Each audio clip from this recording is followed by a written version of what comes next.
이제는 활성산소가 혼자만 공격하는 게 아니에요. 활성산소와 지방이 만났다. 와, 활성산소가 이렇게 몸을 돌면서 지방과 만났어요. 그럼 어떻게 돼요? 과산화지질을 생성을 해요. 과산화지질은 이제 활성산소 플러스 지방이라 보시면 돼요. 근데 이 과산화지질이 무슨 일을 만드냐면 혈액을 탁하게 만든다. 혈액을 탁하게 만든다는 건 뭐예요? 피를 더럽게 만들다는 거죠. 그러니까 혈관 질환인 거죠. 그렇게 해서 심혈관계 질환의 주범이 뭐예요? 과산화지질이라는 거예요. 그래서 활성산소가 지방과 만나서, 그러니까 결국은 심혈관 질환은 음식을 잘못 먹어서 그건 행인 거죠. 결국의 원인은 뭐예요? 활성산소라는 거죠. 활성산소가 지방과 만나서 과산화지질을 만들었기 때문에 심혈관계 질환의 주범이 된 거고요. 그리고 동맥경화를 유발했다. 네, 혈관 질환 다 나오죠. 그래서 활성산소와 지방이 만났을 때, 네, 이게 대빵 큰 게 뭐예요? 네, 그 덩어리예요. 혈관을 막고 있는 이 덩어리. 그래서 가산화 지질이 혈관에 달라붙은 거예요.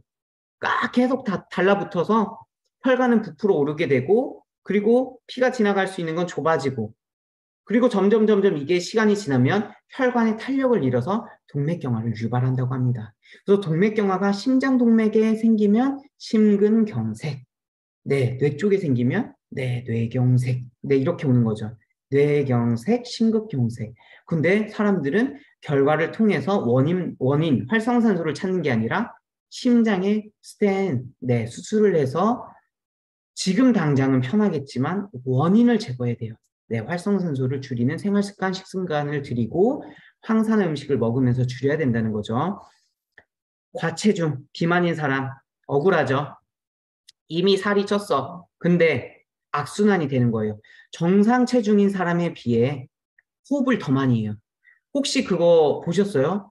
비만인 사람 옆에 있으면 숨이 가파르고 막 숨이 거칠어요. 네, 왜 그래요? 산소를 7%는 많게 50%까지 더 많은 호흡을 해야지만 공급받을 수 있는 거예요. 그래서 과체중인 사람, 비만인 사람들은 숨이 거친 거예요. 그래서 내가 숨이 거친다 그러면 산소 공급이 잘 안 된다. 그 활성산소가 네, 내 몸 속에서 더 많이 네, 문제가 생기는 거죠. 근데 이제는 문제가 뭐예요? 활성산소와 지방이 만났어. 그러면 혈관 쪽에 문제가 온다 했죠. 활성산소와 단백질이 만났어. 아, 치매. 네. 지금 많은 분들이 걱정하는 게 뭐예요? 다른 거는 수술로 되지만 치매는 고칠 수 없다 그러잖아요. 알츠하이머 치매 원인은 베타 아밀로이드 단백질. 네, 단백질이 문제다. 활성산소와 단백질이 만나면 네, 어떻게 된대요? 그 베타 아밀로이드 단백질이 활성산소랑 딱 손을 잡고 뭘 죽여요? 신경세포를 죽이고 있죠. 쟤를 죽여라고 신호를 죽이는 거예요. 그래서 베타 아밀로이드 단백질이 활성산소와 결합을 해서 신경세포를 죽이기 때문에 뇌세포가 죽게 되는 거죠. 신경세포가. 그러니까 기억력이 다운되고 기억력이 없어지고 네, 이러한 알츠하이머 치매 원인이 된다. 깜짝 놀라셨죠? 네, 그럼 지금 당장 한번 포춘차를 마시면서 강의를 더 들어보세요.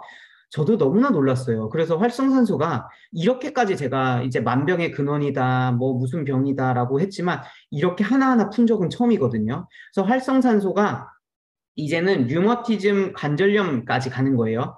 근데 류머티즘 관절염 환자가 당뇨병이 잘 생긴다고 합니다. 여기 보면 관절이 이렇게 막 크게 이렇게 꺾이거나 뭐 발가락, 손가락 이쪽으로 막 오잖아요. 근데 류마티즘 관절염은 관절에 염증이 생기는 거예요. 그렇기 때문에 막 이게 막 못 움직이게 되고 막 부풀어 오르고 이렇게 되는 거거든요. 그래서 관절 염증이 생기는 증상인데요. 이 염증이 문제가 생기는 게 있어요. 이러한 류머티스 관절염이 통증도 있고 움직이지 못하는 것도 있지만 문제가 뭐예요? 이 염증에서 활성산소를 다량 생성한다는 게 문제예요. 세포 안으로 들어가서 세포의 기능을 손상시키는 활성산소를 이 류머티슨 관절 염증에서 생기는 거. 만약에 내가 허리 염증이 있으면 염증이 문제가 아니라 뭐예요? 염증에서 활성산소를 계속 만들어내는 거예요. 그러니까 내 몸은 더욱더 악화되는 거죠. 내가 지금 염증 때문에 힘들어 죽겠는데 그 또한 염증에서 활성산소가 생기기 때문에 더욱더 악순환이 된다. 네, 그래서 에너지를 만드는 것을 도와주는 인슐린 작동을 방해한다. 네, 뭐가? 활성산소다. 그래서 아까는 이러한 이제 류마티스 관절염 환자가 왜 당뇨병이 생기는지 지금 말씀드리는 거예요. 왜냐? 염증이 많아져 있죠. 내 몸에 염증이 많아졌으면 활성산소가 많아졌는데 이게 뭐에 문제를 일으키냐면 인슐린 작동을 방해시켜요.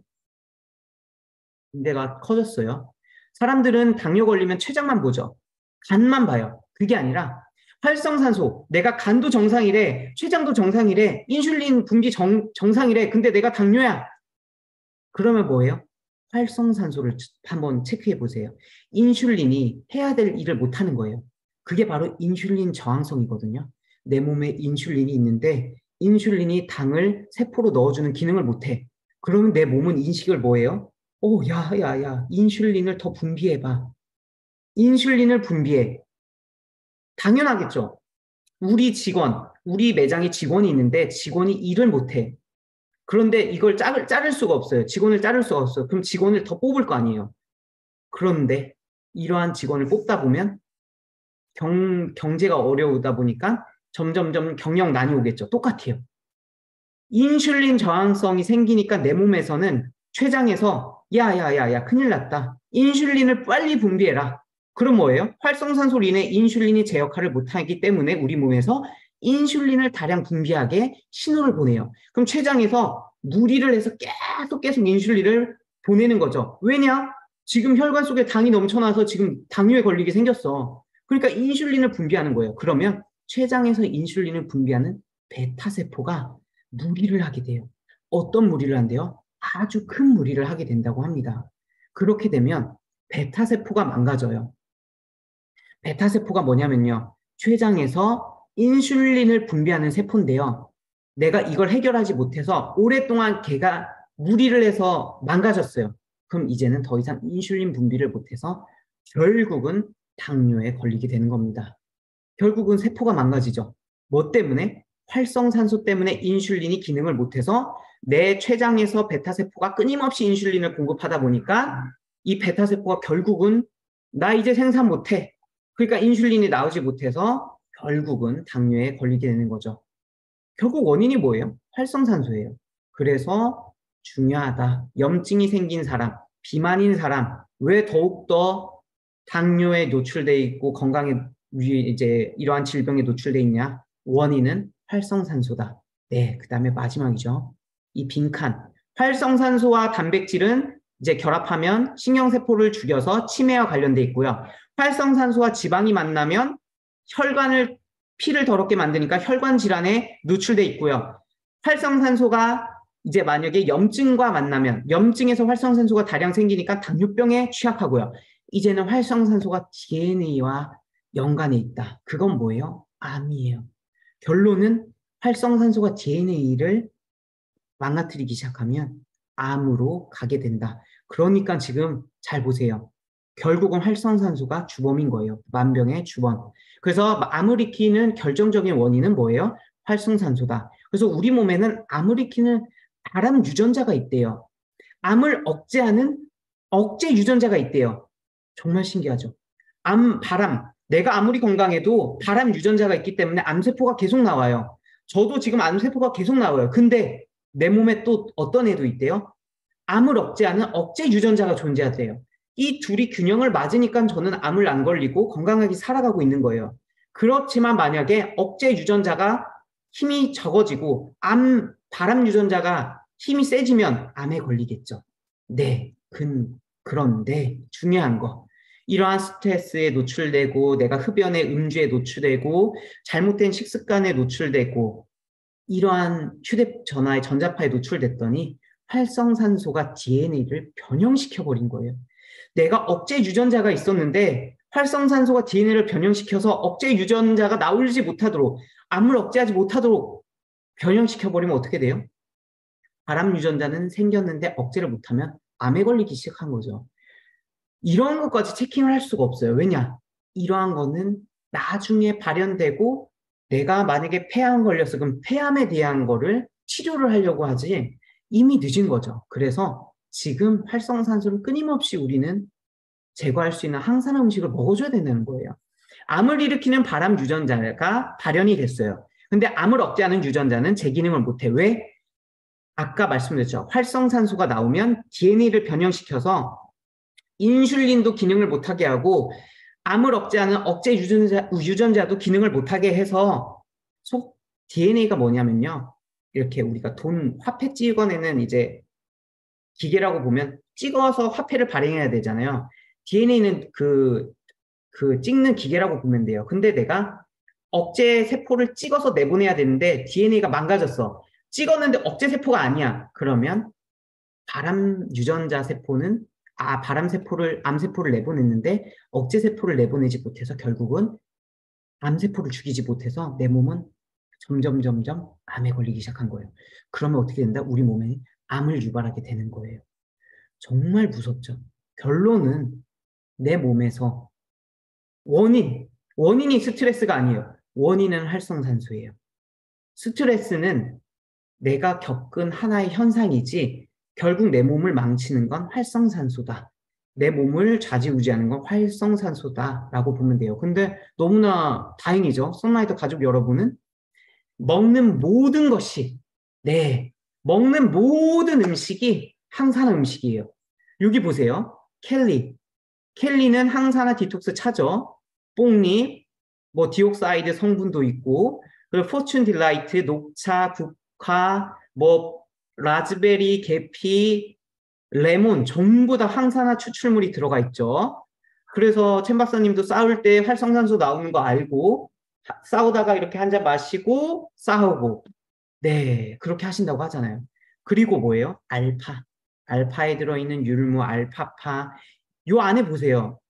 만약 썬라이드 음식이 아니라 이러한 채식들이 항산화 음식인 거예요. 그렇기 때문에 알파 그리고 콰이너리 너무나 항산화가 많이 들어있죠. 썬트림 쉐이크 그리고 썬피 프로틴 플러스 해외에서는 썬피 프로틴 플러스 사업자들이 뭐라 그래요? 항산화 프로틴이라 그래요. 디톡스 프로틴이라 그래요.